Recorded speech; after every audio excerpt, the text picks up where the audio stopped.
Ингушские башни для своего времени были подлинным чудом человеческого гения, как для нашего столетия новые шаги человека в небо. Евгений Крупнов.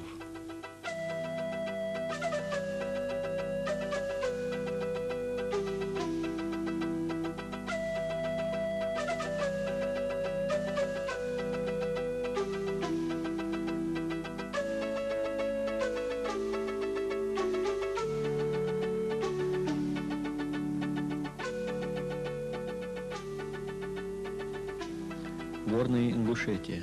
Сказочный, легендарный край. Здесь все слилось единое целое. Горы и башни, храмы и святилища, боль утрат и надежды ожиданий. Здесь каждый аул имеет свою историю, окутан преданиями и легендами. По неполным данным, в Горной Ингушетии сосредоточено более 160 историко-архитектурных памятников. Каждый из них имеет научный и практический интерес, представляет собой высокий образец строительного мастерства. Но мы, к сожалению, мало знаем о них. Восполняя в какой-то мере этот пробел, мы решили рассказать отдельно о каждом башенном комплексе.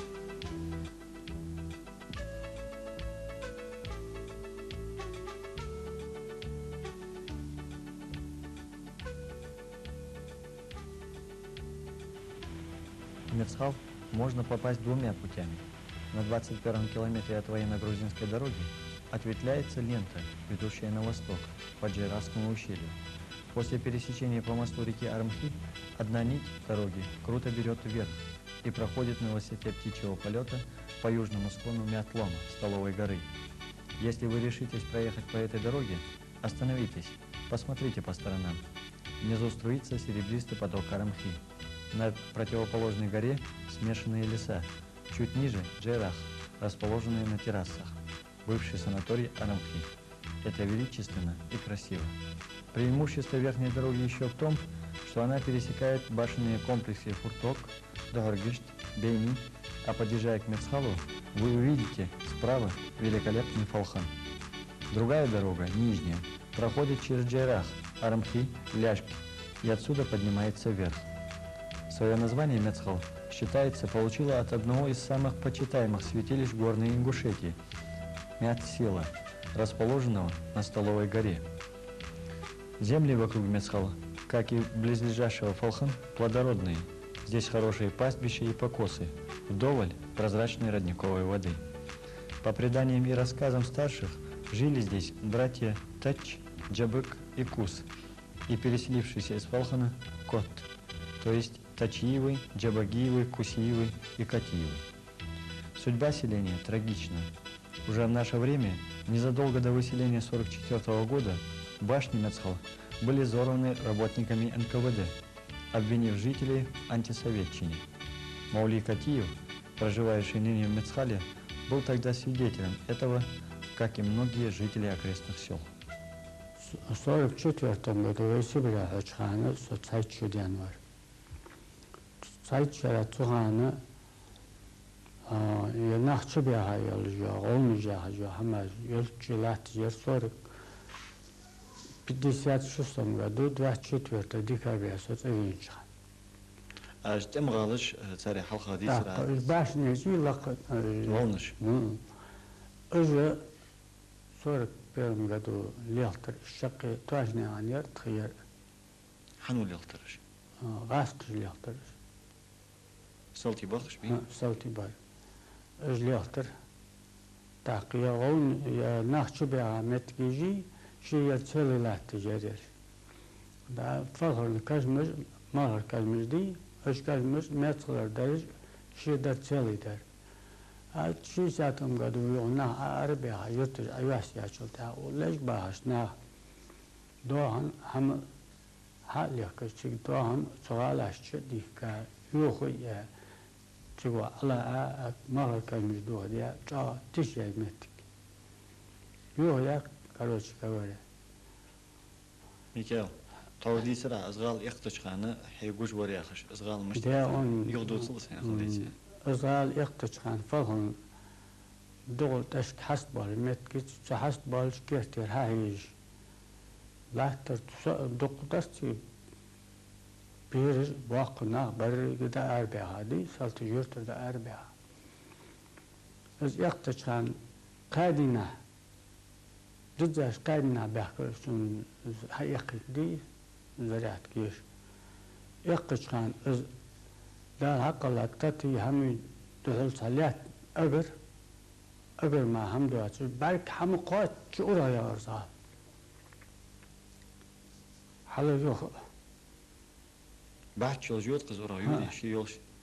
Daç badgi şu yolcu bas, doğal oraya gelmez, sigara oraya gelmez, lat ir oraya hayır. Hala az yok, açıyor açan tat, samur bolmuş, hoh, tat kalır. O aklı çöl daha. Az yurt dal hakla ham badçuş, kurma ham daçır. İşte bedi, ikar. Deh basa, seh basa.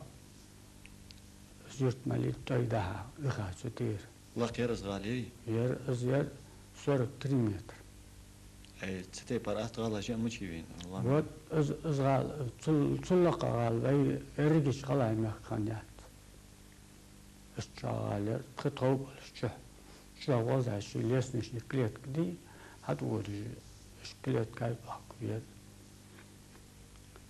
تخا تونا أطول شيء بون سلوكش باكو شغوني اشتغالي اج كل خوزش حماجي كان شعار دي خشول تاع قسك ويا خواتك ويا خي بيا خاطك بيا هر ازدا دوك تچي يونسي تچي محمدتي تچي حمزاتي تچي محمدتي اش قطع توجني عندي حتى ده كاشتا كوتني انا كتي عديه كتي اسلاميه كتي أحمدي كتي أصحابي كتي موسى كتي شي تشو تهاد قا وتدع كاشل تها وحبار تعداد قوتني عن قزا أجدر حجدار تاقص كوغوز عاشا يلا ازدع شل تها شديجو نتشانيك أوبون موچنا ورتيشين كاش أسقي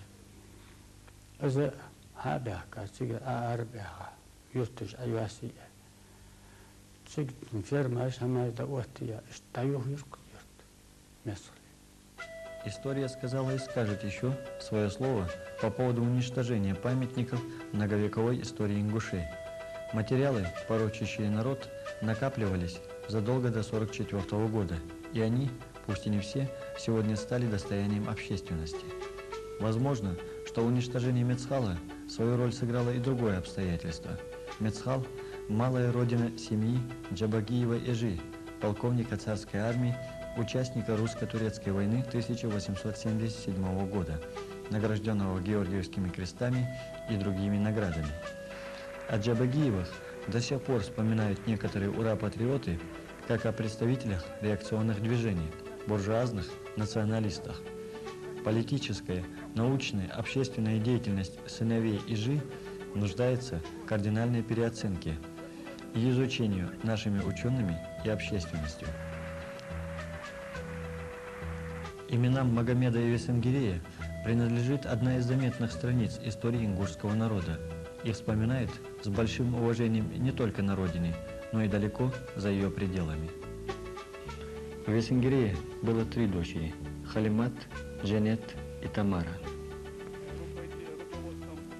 В 80-х годах, когда границы Советского Союза открылись, средняя дочь Джанет Джабагиева-Скибневская, ветеран Второй мировой войны, офицер Союза вооруженной борьбы и польских вооруженных сил на Западе, посетила Кавказ и побывала в Мецхале.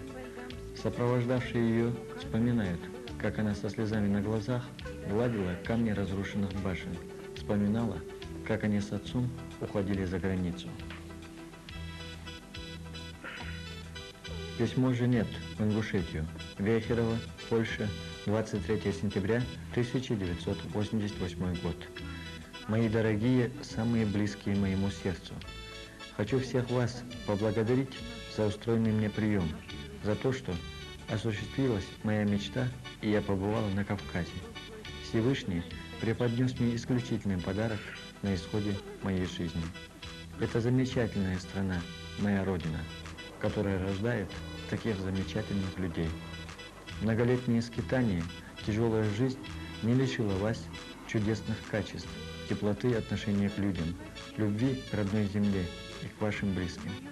Всех родных благодарю от имени моих детей и внуков. Знаю, что помните нас, наших отцов, дедов, а это так прекрасно. Народ, оберегающий свой обычай, язык, чувствующий память своей истории, никогда не погибнет. Аллах такой народ спасет. Очень много пережила. Мой мозг перегружен впечатлениями. Даже в коробочке с землей Мецхала начал расти цветок. Это еще одно чудо, потому что эта земля хочет жить и рождать новое. Наша святая земля, земля наших отважных предков. Очень благодарна за все, за милые подарки, а прежде всего за огромные замечательные кавказские сердца. Вы сделали меня богатой старушкой, подарили столько добра, оно бесценное. Нельзя сравнить это добро с самым большим кладом. Целую всех родных и родную землю. С уважением, ваша Джанет Джабагиева. Это письмо направлено после первого посещения Ингушетии. Тогда же ей предложили остаться в Ингушетии, обещали помочь жильем. Она со слезами ответила: «Что вы, мои дорогие, откуда у меня такое счастье? Я прошу у Аллаха только лишь одного, чтобы мой прах покоился на родной земле». Жанет как бы сама предсказала свою судьбу. При повторном посещении она умерла в Ингушетии и похоронена на родовом кладбище в селении Насыркорт.